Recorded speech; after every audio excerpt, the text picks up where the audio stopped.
Good day, everyone. Our program will begin in just a moment.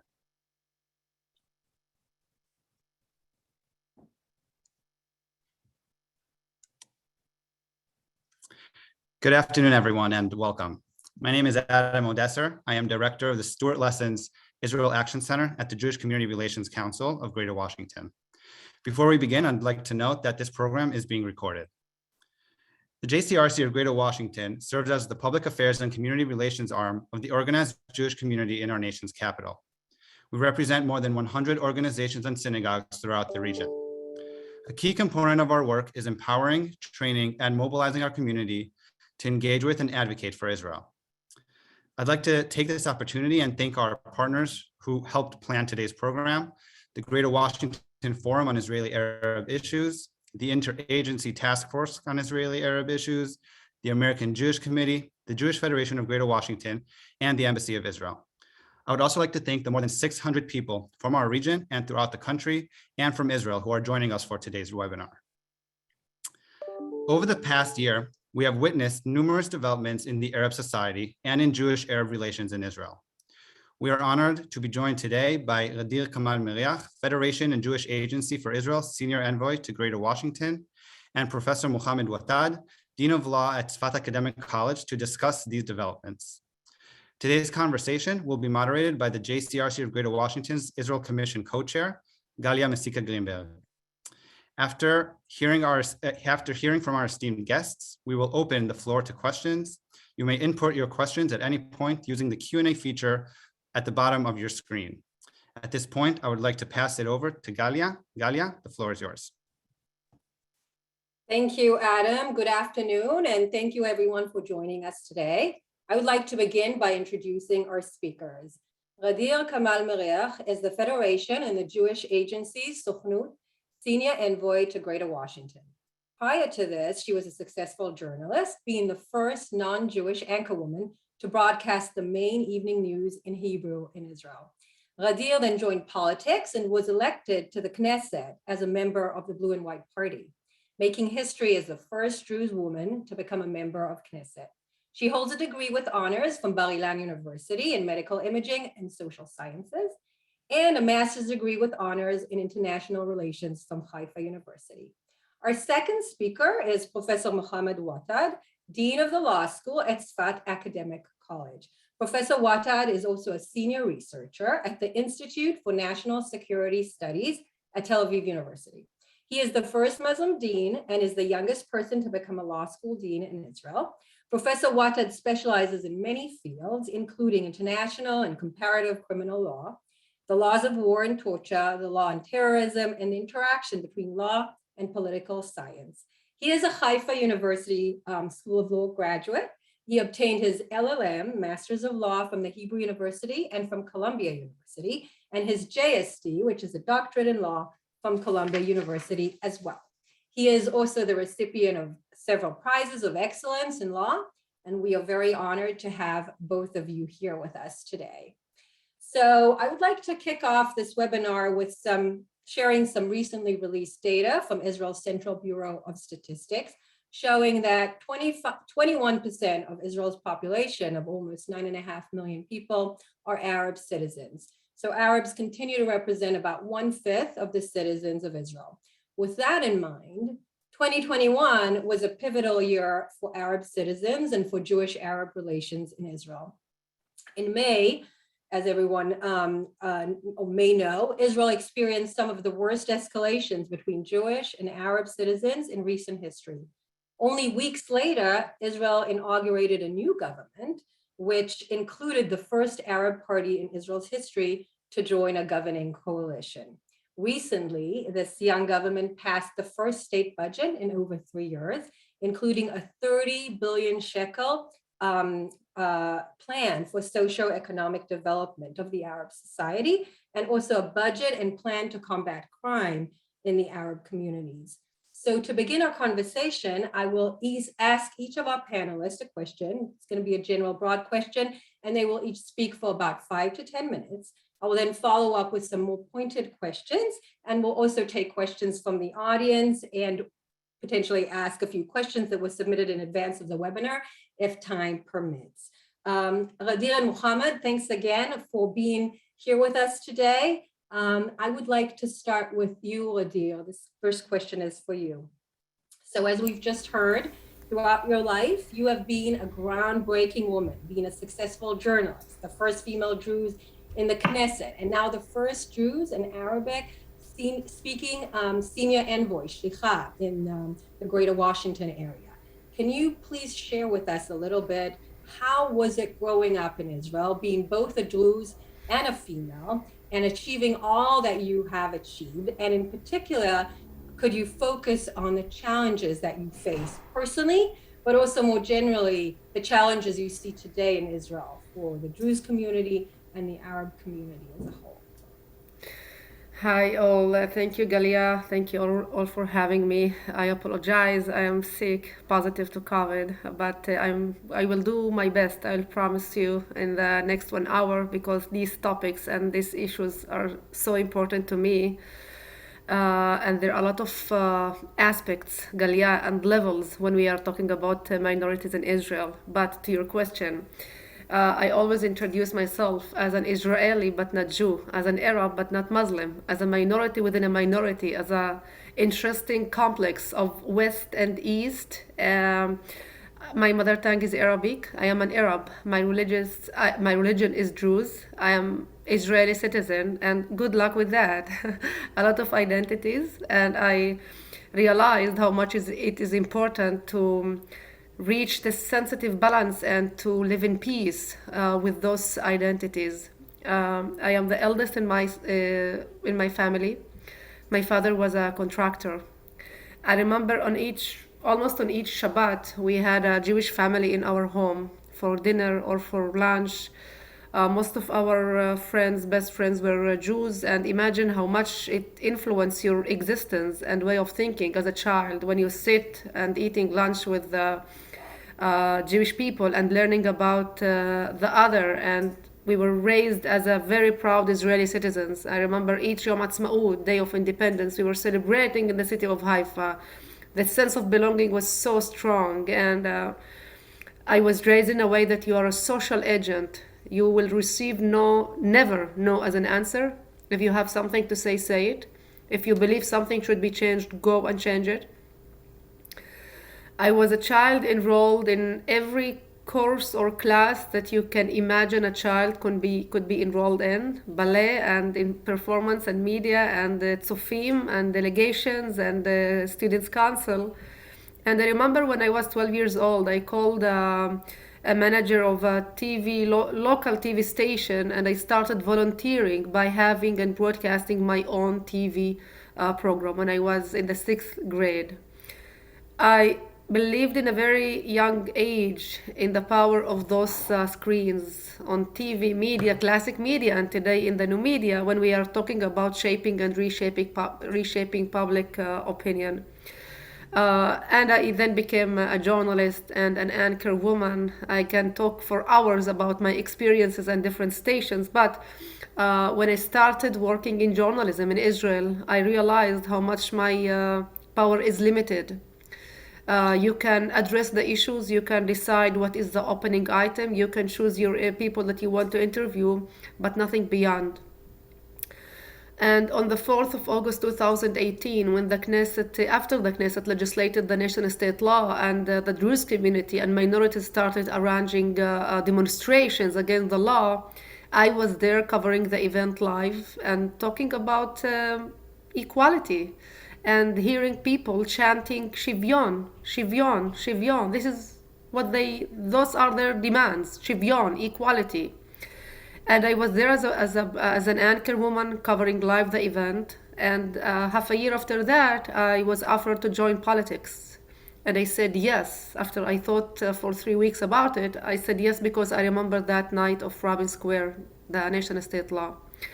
Seeing the supporters of the law saying that the importance of the law is to ensure that Israel is the historic homeland of the Jewish people, which all we know, respect, and realize that, but with refusing to mention and to ensure equality, the civil equal rights to all of its citizens, as it was written in the Declaration of Independence, as the the atmosphere of the state. So I became a politician, the first Druze female, as you said, for 2 years. And guess what? It was an unprecedented 2 years in Israeli politics. The arena suffered from a lack of stability, 3 years of no budget, 2 years, four elections. I was in 3 and decided to take time out. I realized that that the crisis is not just limited in the political arena. We were suffering from a serious social crisis, and we need to start to rebuild ourselves and heal ourselves and to educate ourselves about Zionism, about true values of Zionism, about how we believe Israel should be in the 21st century, about who are the minorities. And that's why, by the way, I am here today in DC working with Jaffe to educate, because I truly believe in education as a tool, as a key when we are talking about public opinion, when we are talking about the atmosphere, the public, the sense of belonging to the state. There are many challenges that minorities are facing today in Israel. I will highlight 3 of them. We talked about the nation-state law, the refusal of the country to ensure equal civil rights to all of its residents is one of the serious and important challenges that we are facing those days as minorities. OECD report from 2019 shows that Israel in the first place among OECD countries in the socio-economic gaps when they compared Jewish students and Arab students. Another challenge, very crucial, important, serious, and dangerous crisis is the crime. I am sure all of you heard about the crime wave. 126 people were killed in 2021. Last victim was Ammar Hujayrat from Bir al-Maksur, 4 years old child who was killed in a daylight in a play yard mistakenly by gangsters. So when you have lack of policemen, lack of units, when you have poverty, when you have gaps in every field that you can compare what Jewish town will get and what Arab town will get, what Arab student will get, what Jewish student will get, you will see those gaps. When you see the poverty with lack of enforcement, with having not enough policemen on the towns, this is the result.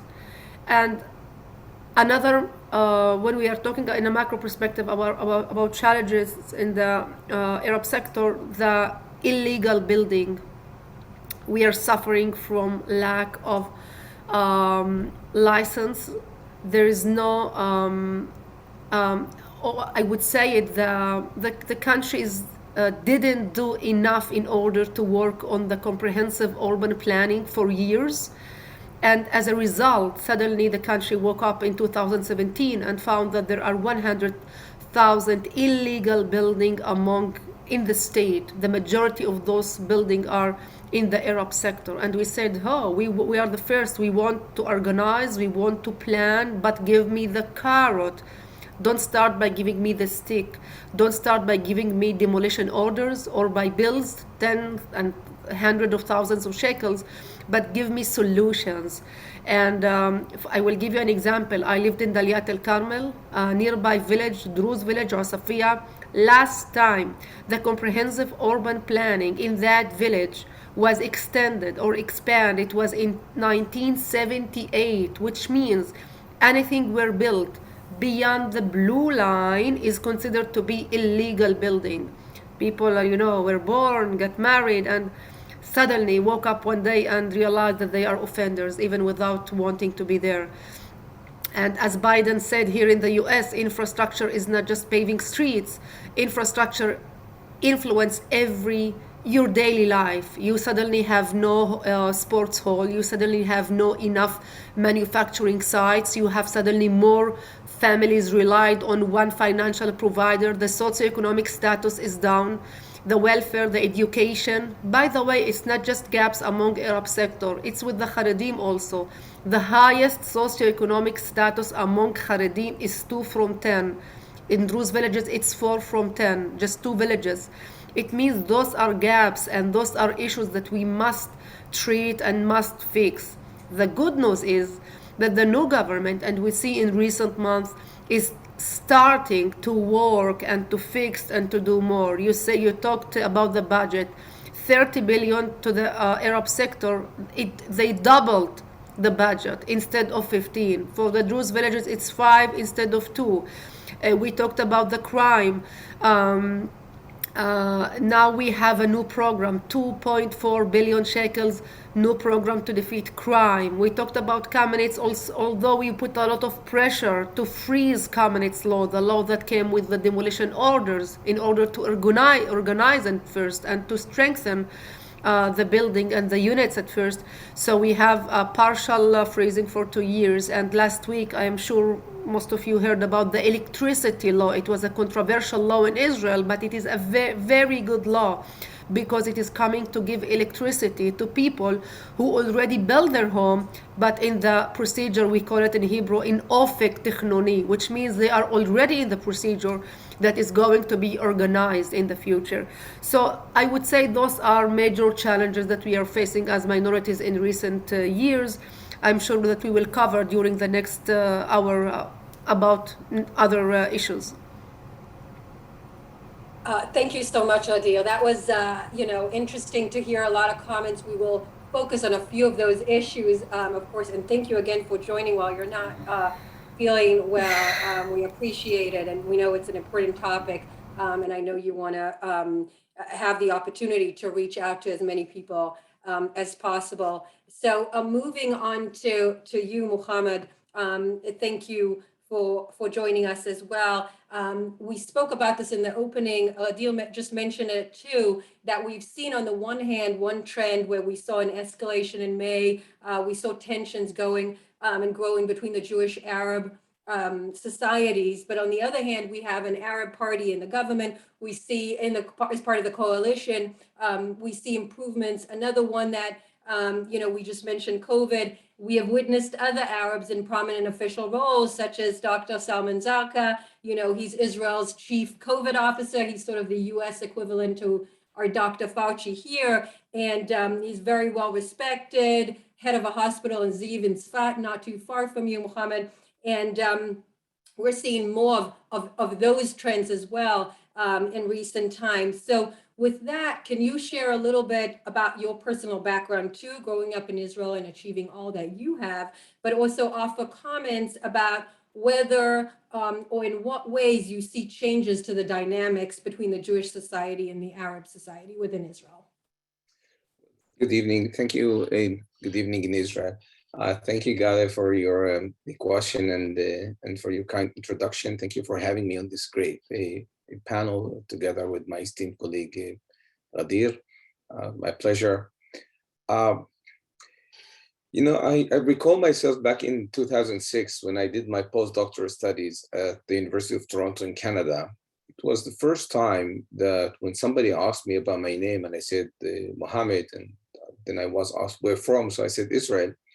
The reaction was from that Canadian person, so you're a Jewish person with the name Mohammed? And I said, no, I'm an Arab.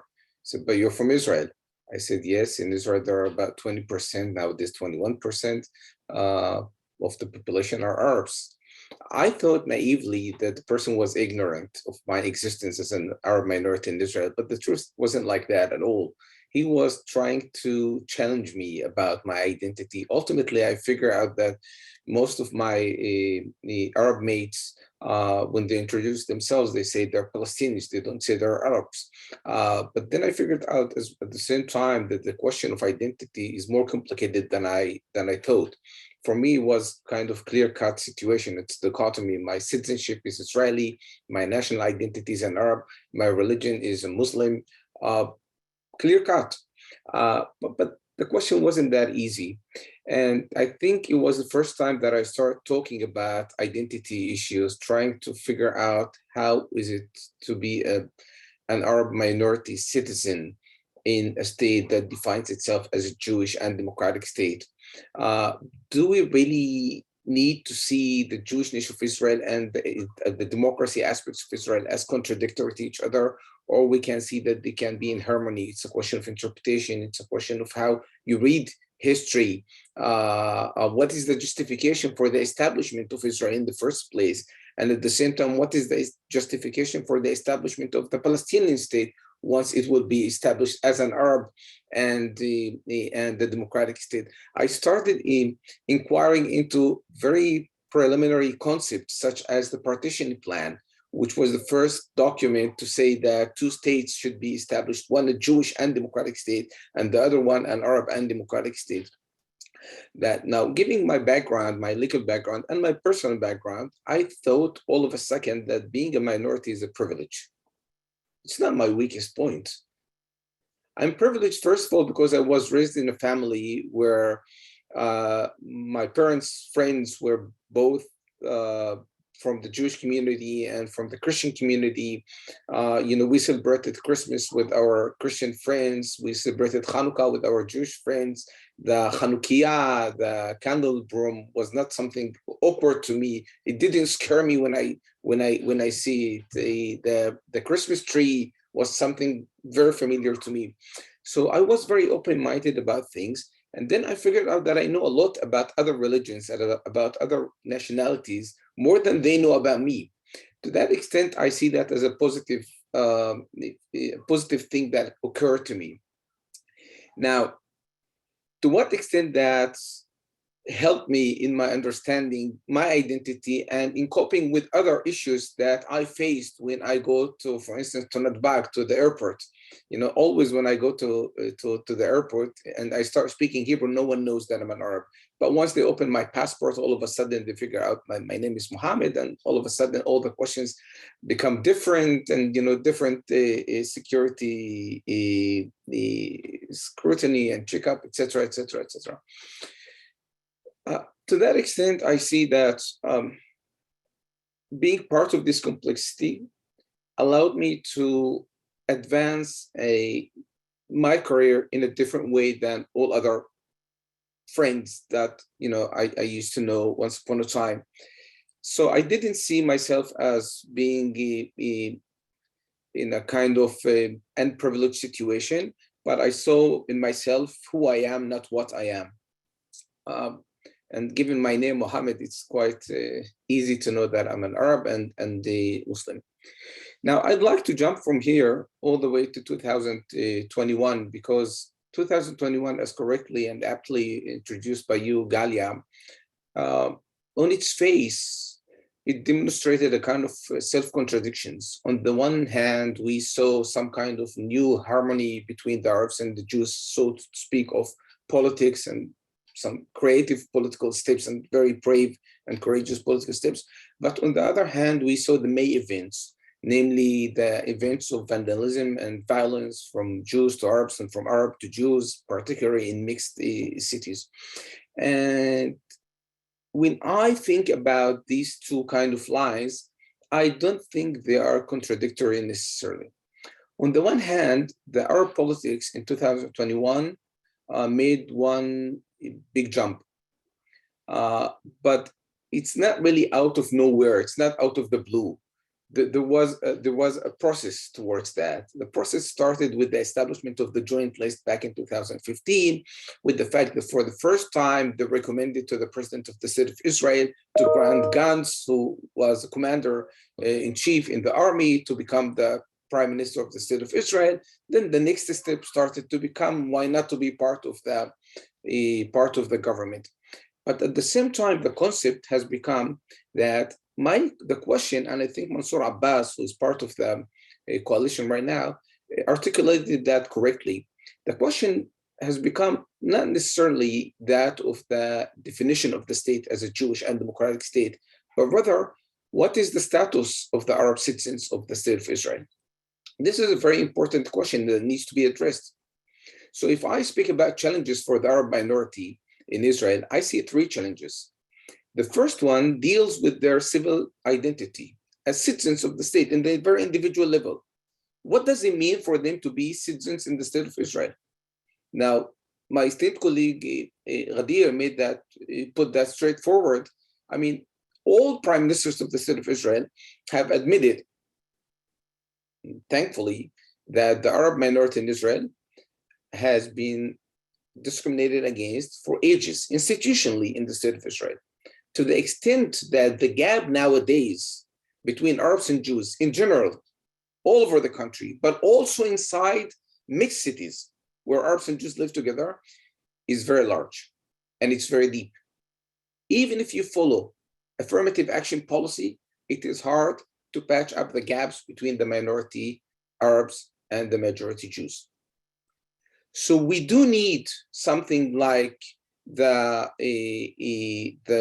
Islamic movement in the Arab, as an Arab party inside the government, in order to do some extra progressive steps in order to patch up these gaps. But this is one point. The other point deals, the other challenge deals with the national identity of the Arab citizens of the state of Israel. Being Israeli doesn't mean necessarily ceasing being an Arab. And at the same time, being an Arab doesn't mean that it's wrong to be an Israeli citizen. For the Arab minority in Israel, being an Arab is an identity. It's a very important identity. It is quite similar to the Quebecois, for instance, in Canada and all other national indigenous minorities. We are not talking about immigrants to the state of Israel. These are people who were there, who live there, they have their lands, they have their trees, they have their sands.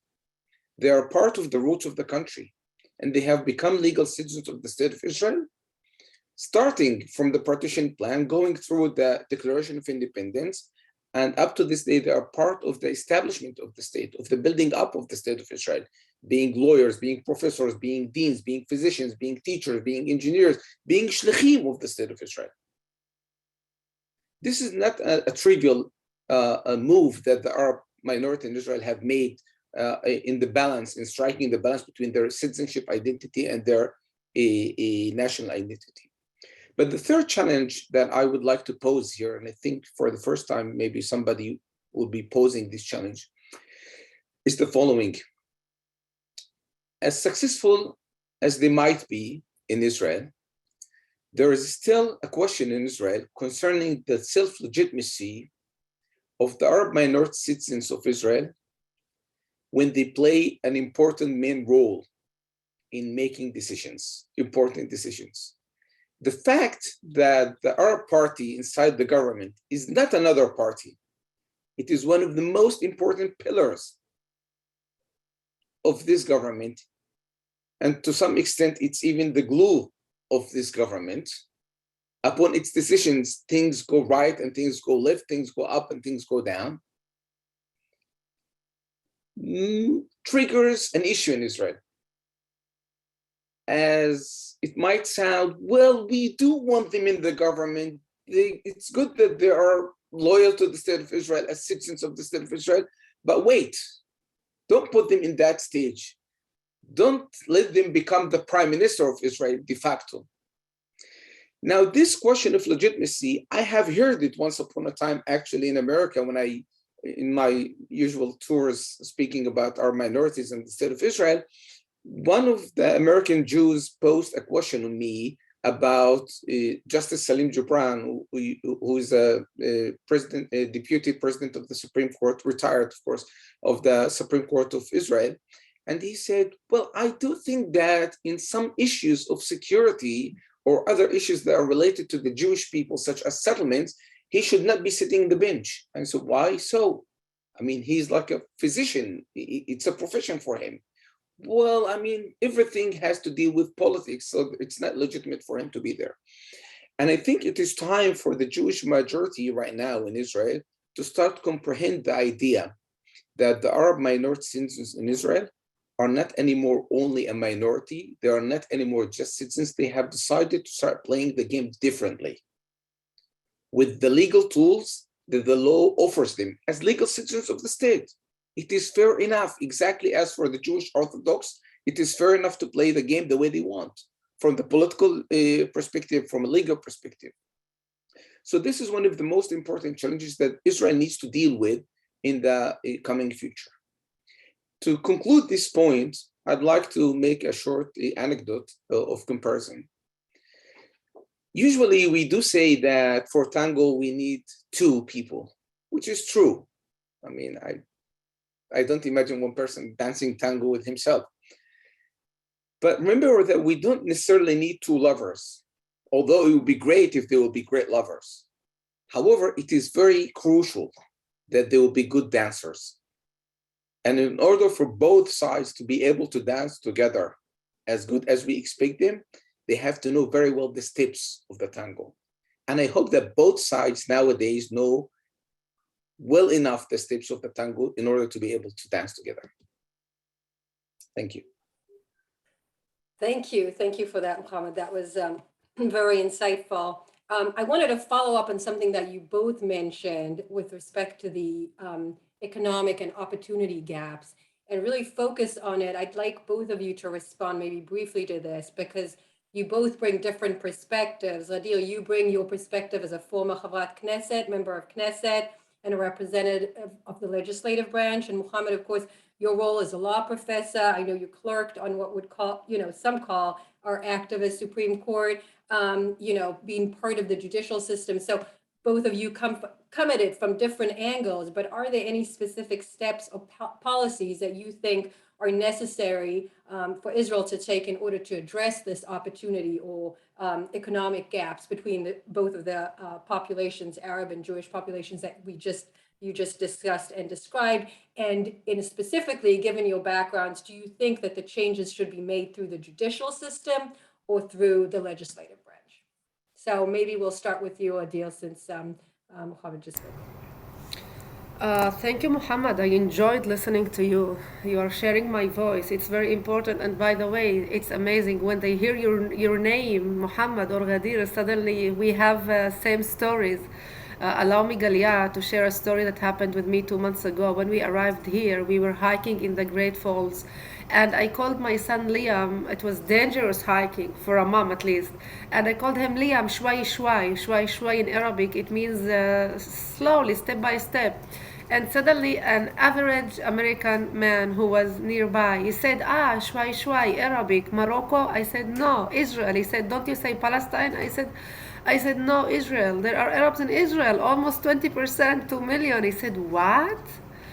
I said to myself, I looked to my husband, Shadi, I said, do you know what? That is why we are here. Sometimes it became so trendy to develop opinions and stands toward Israel, Palestine, even without knowing where to point it, where it exists on the map. So yes, education and bringing our authenticity and authentic identities is so important when we are talking about shlichim, netzigim, and each one of us in his role. So to your question, Galia, the hardest thing to change is perceptions. It is beyond legislating, it is beyond giving budgets or money, it is perception.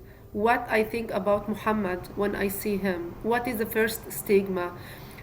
We are talking about intersectionality, we are dealing about those multiple identities and how we live in every country, and those are global phenomena that each one is in his field is reading about and trying to figure out how it influences our life. One of the things that you said, even without knowing that, when you gave the example of Salman Zarqa as the chief or projector, chief of Corona,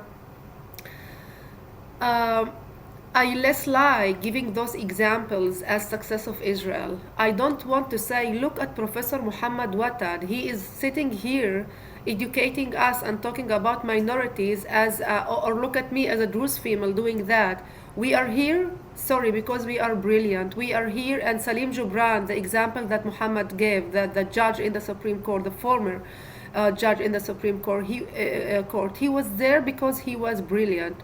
One day I listened to one of the absolute advocacy voices that we have in Israel saying, look, we have legislators in Israel, we have Arab the captain in the national soccer team is Circassian, there are Arab in the Supreme Court, in the Knesset.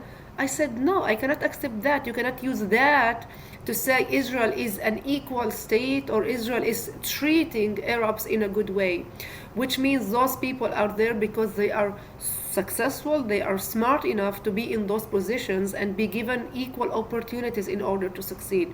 So the first thing and the hardest thing to change is perceptions. Second thing, Galia, is equality, not as a cliche. There is no racist society. Society is what you feed as a leader. Uh, Last summer, Steinmeier, the German president, was in Israel, in Jerusalem, and he wanted to meet Israeli Arabs living in Israel and to talk to them about shared society. In my position in the Knesset, I was the head of the Parliamentary Friendship Group Israeli-Germany. And he told us that in Germany they started building shared building, and they wanted to settle in those buildings as a government, people from different backgrounds, to bring their refugees, Muslim refugees, Christian refugees, with Germans, to make people live together, to share the same kindergarten, to be on the park together, to play in the sport hall together. And think about it, which means when we are talking about what should be changed, as Muhammad said, tango and two players, it should be in two levels. I would add not just two sides, but it should be in two levels.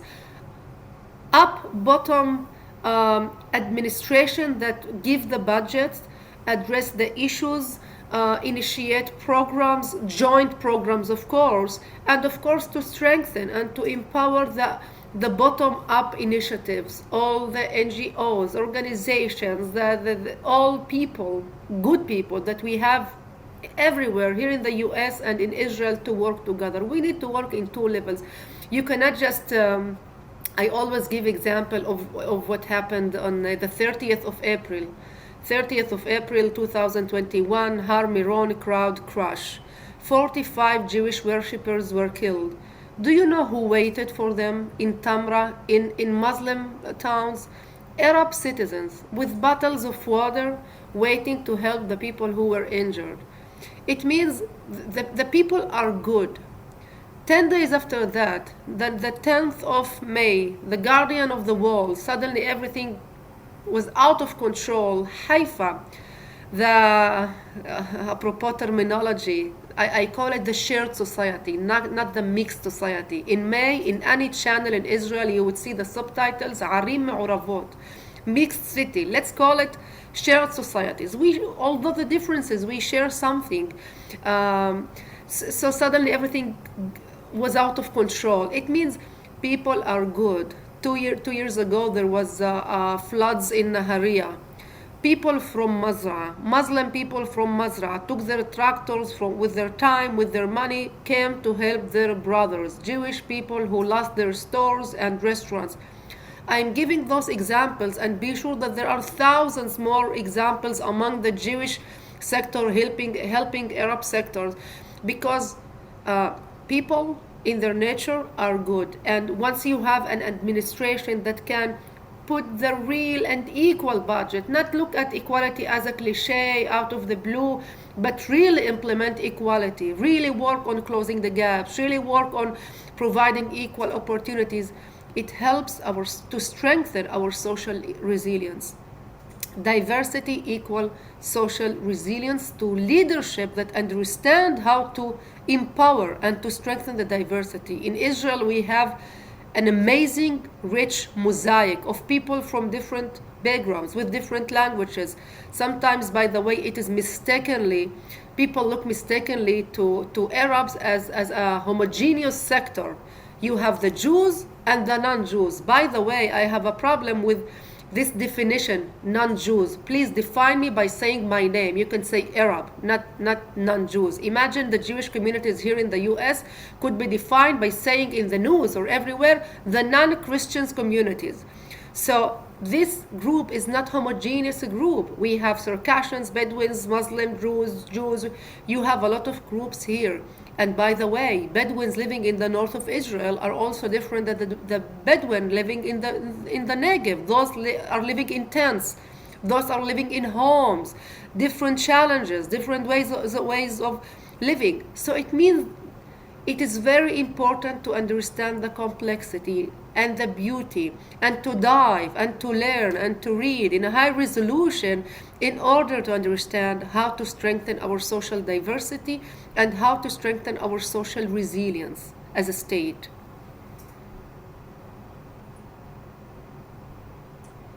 Excellent, thank you. Mohammed, I don't know if you have any comments on that, or if you'd like to move on to the next question.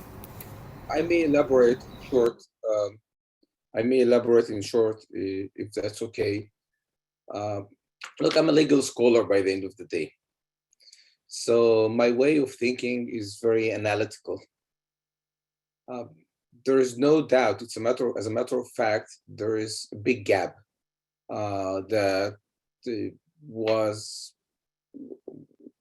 well, let's say, that occurred within 74 years between the Jewish community and the Arab community in Israel. And with that, we need to deal. Now, to start with, we need the parliament, the Knesset, to do something. And the first thing that the Knesset can do is to guarantee the constitutional right to equality. Just try to imagine that the American Constitution does not guarantee the right to equality. That would be disaster.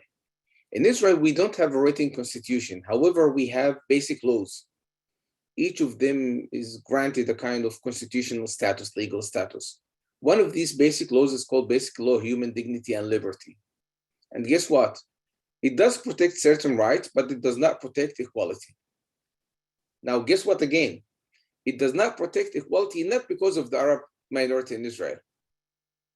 The big saga around equality was between the secular Jews and the Orthodox Jews. The Orthodox Jews did not want equality to be guaranteed because they were fearing that the Supreme Court will try to impose equality on the rabbinic courts. But if you don't have the anchor, the constitution anchor, we cannot start talking about equality. Now, once you have this constitution anchor inside the basic law, then we can start talking about different kind of legislations that guarantee equality in general, equality in particular contexts, equality as affirmative action, etc., etc. And then we can start talking about the executive branch, that's the government, that should come up with certain plans in order to make sure that these laws do not remain as dead laws, not only dead letters on the books.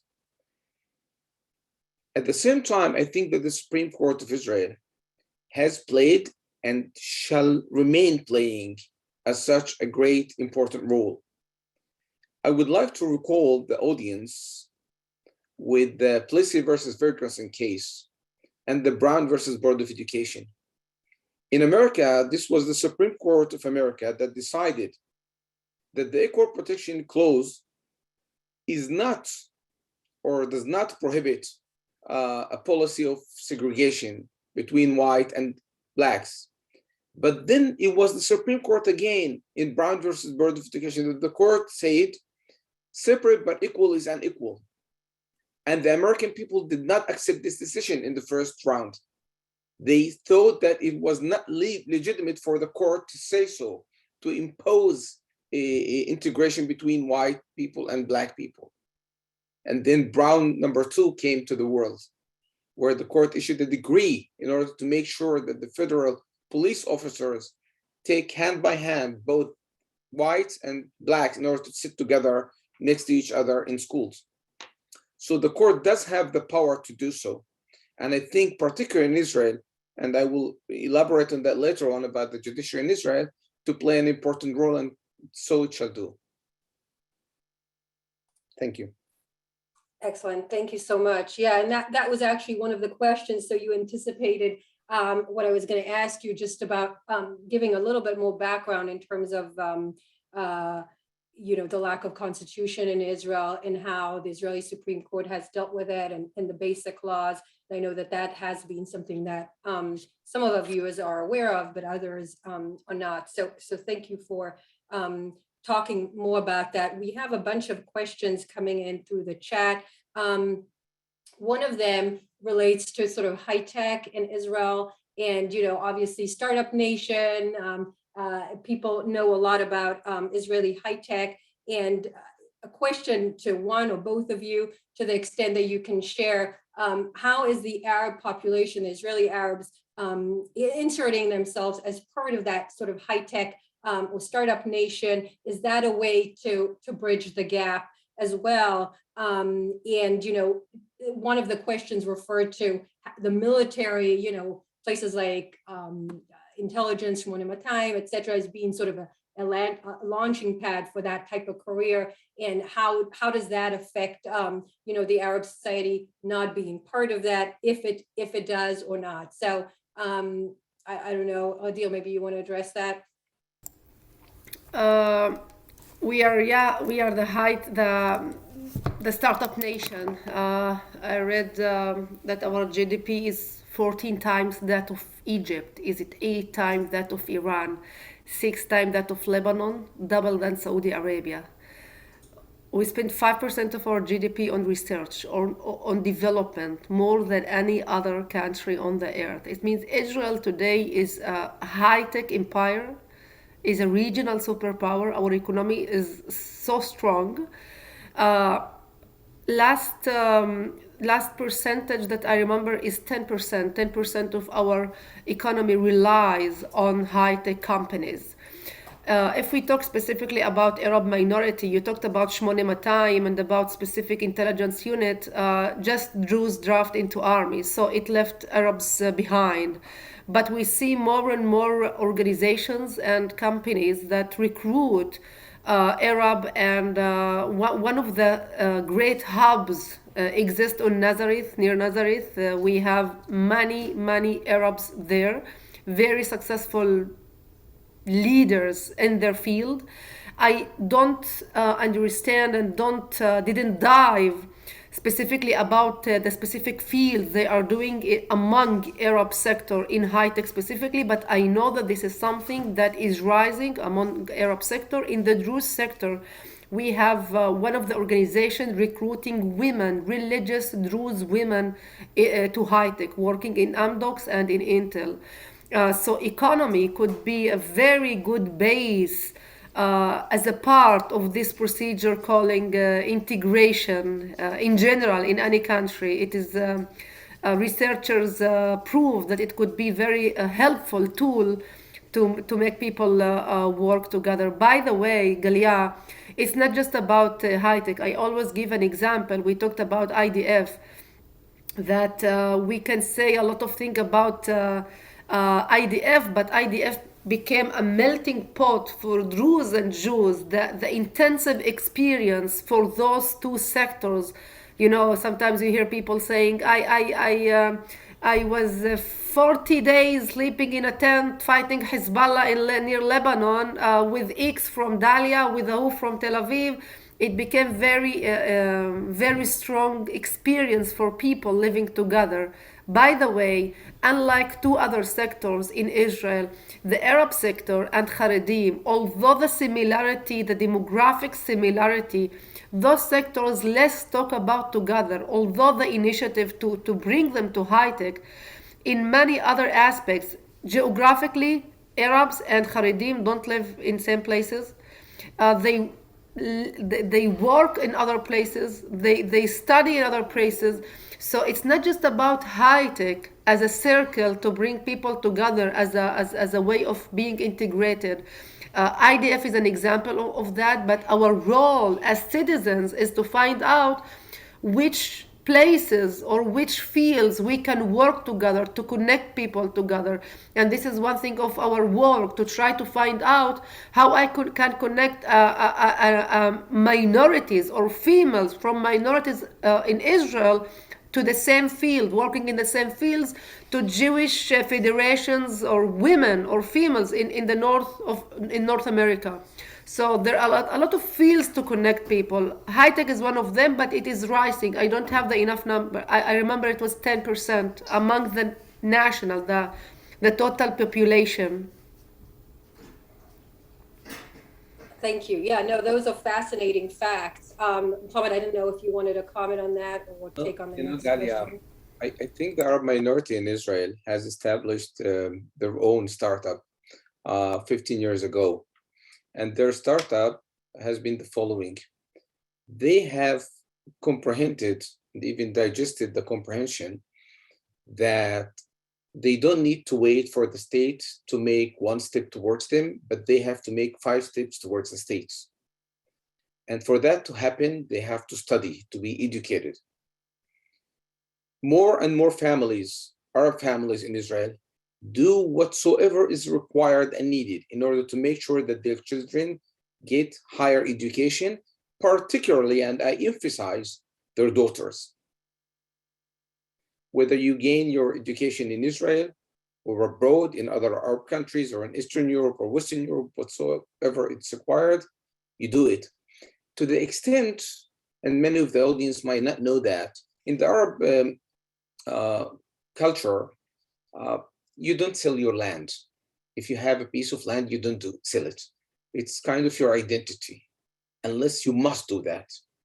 However, more and more Arabs do sell their lands for one cause, and it's a good cause: education. They impose themselves on the Israeli society. So I am aware of the fact that there's kind of a ceiling glass for certain positions or professions in Israel because of question of security classification, etc., etc., etc. But day after day, month after month, year after year, the Arab population in Israel do make the jump in order to get these higher positions, starting with the Supreme Court of Israel. To become a justice of the Supreme Court of Israel means that you must have a very high security classification to do that. And we have already had 2 justices, and the 3rd one is hopefully in May, right? So we're in the process. People tend to think that Israel is an old country because it's 74 years old.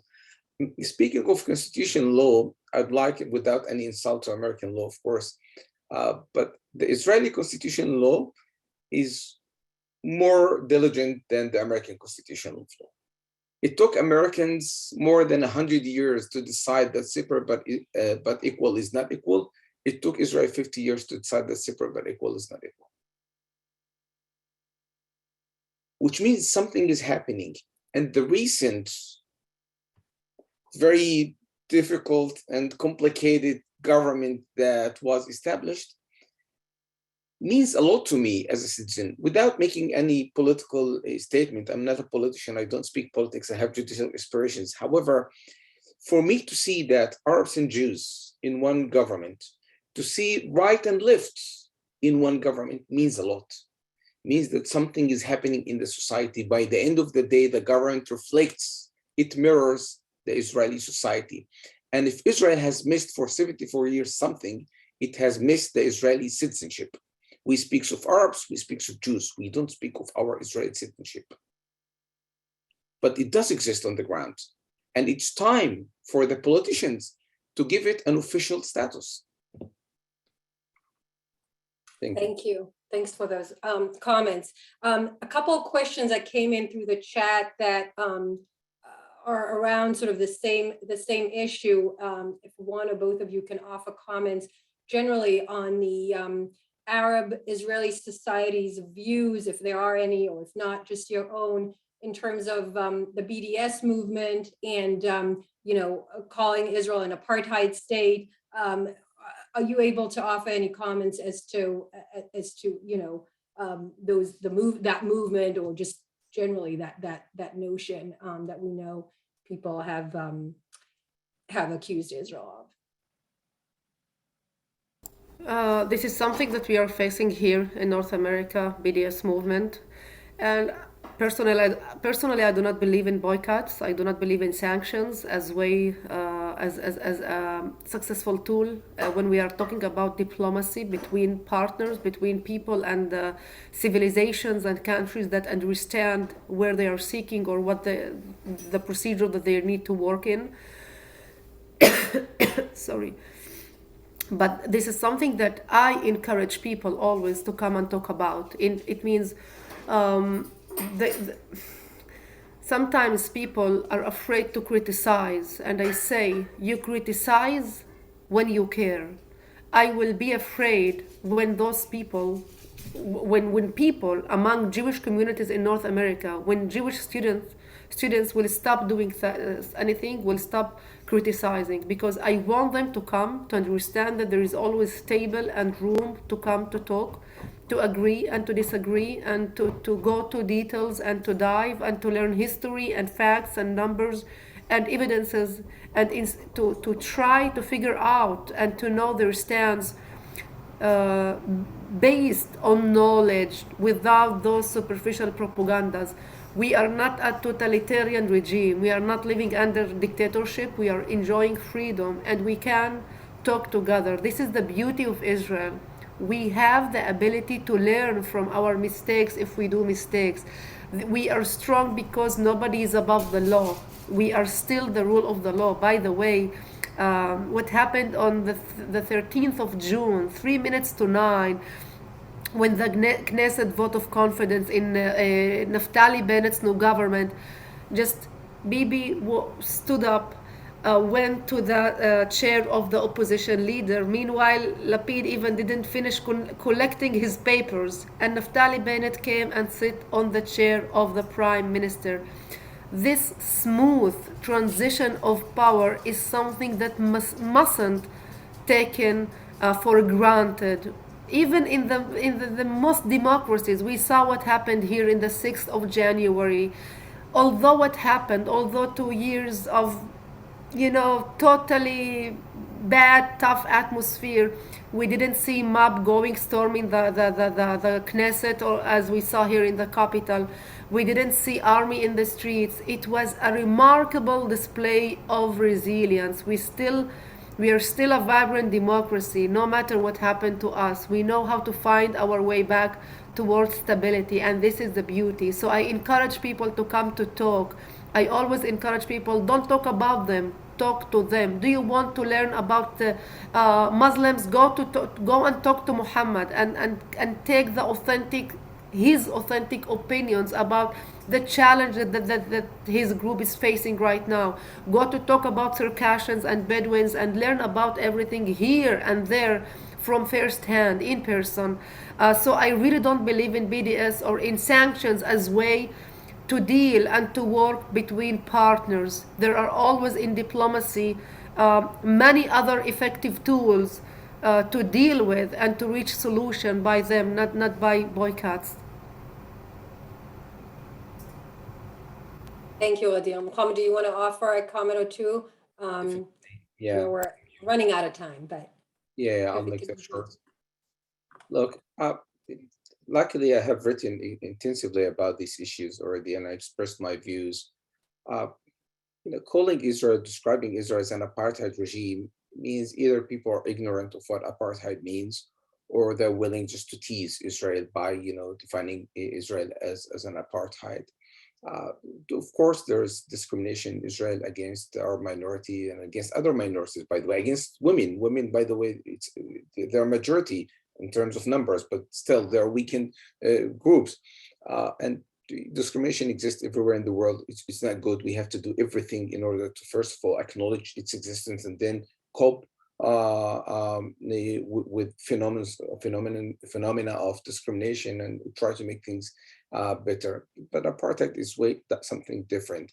Now, that's speaking of Israel towards its citizens. When it comes to the Palestinian people in the Gaza Strip or in the West Bank, it's a different issue. It's a matter of occupation. Occupation is a bad thing in the first place. I recall Ariel Sharon, who was Prime Minister of Israel, saying, this is occupation, right? This is occupation. We can't call it something else. It's occupation. But this is something else to be dealt with all its complicity. Now, when it comes to the BDS, look, they have the liberty to do whatever they want. It's part of the right to liberty. But they cannot argue that it's part of freedom of expression. Because freedom of expression is not just about speaking. It's about talking to somebody and listening to the other side, having the ability to convince the other side with your views and being able to convince by the other side with your own views. Otherwise, it'll be just like, standing against the mirror and saying, mirror, mirror, who's the first of all them. It's not serious. So I think, I know it's trendy, old PDS thing. I lived in California a few years ago. I taught there, and I met these people and I talked to them and I tried to show them something or things that they didn't know about Israel as correctly described by Gadeer. So I think the way to fight BDS is not just to say that they're anti-Semitics, because they might not be so, right? But rather to talk to them, even if they don't want to listen. I think step by step, it's a hard work, but we can convince. I have to admit, as a kind of not being modest now, that I have convinced one BDS activist to stop being BDS activist and to visit Israel. And he took my class at UCRC about Israel. That's So amazing. there is a hope. That's amazing. And it's a great note to end and conclude our webinar. There are a lot of questions that I haven't reached, just because we only had an hour. But the good thing is this is only the first part of a two-part series that we have. So we will have another webinar next month, and it will include an in-depth look at the 30 billion shekel plan for the socio-economic development of the Arab sector, which we referred to very briefly today. To all our viewers and listeners, thanks again for joining us. Thank you for your questions. Everyone stay healthy. Gadeer, hope you feel better soon. Everyone enjoy the rest of your week. And thank you so much again, Mohammed and Gadeer, for such an insightful conversation. It was a pleasure to have you both. Thank you. Thank you, Galia. Thank you, Gadeer. Thank you all. Take care.